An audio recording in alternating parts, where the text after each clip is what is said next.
Aujourd'hui, c'est l'ensemble des organisations syndicales qui se battent contre le morcellement du groupe Carrefour et notamment la cession du discount Dia qui va remettre en cause l'unité du groupe et aussi les conditions sociales des salariés qui travaillent dans le discounter chez Dia. Ce sont bien sûr l'emploi qui est en jeu après de multiples restructurations dans le groupe Carrefour. Donc quand je suis rentré en 96, ça s'est vraiment dégradé. En 15 ans de temps, les conditions de travail sont dégradées. Quand je suis rentré, on était nombreux en magasin, donc on sentait moins les charges de travail. Et à l'heure actuelle, on est moins en moins nombreux en magasin et le travail est le même, voire pire. Ça veut dire le travail de nuit, la réorganisation de travail en équipe chez nous.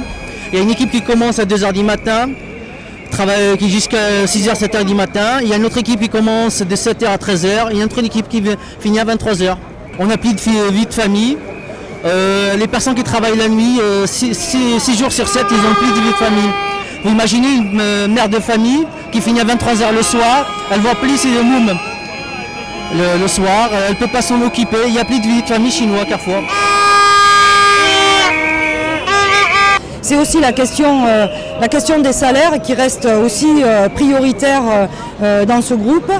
Alors déjà, il y a beaucoup de luttes dans le groupe Carrefour. Il y a Carrefour Market qui se sont battus cette dernière période pour des augmentations de salaire. Il y a aussi Carrefour qui a été condamné pour avoir payé depuis 2004 les salariés en dessous du SMIC. Et là, on est encore sur la rentabilité maximum du groupe Colonie Capital, du fonds de pension Colonie Capital, au détriment de l'emploi, des salaires et des conditions de travail des salariés dans l'ensemble du groupe. On n'est pas actionnaire, mais on est quand même salarié du groupe.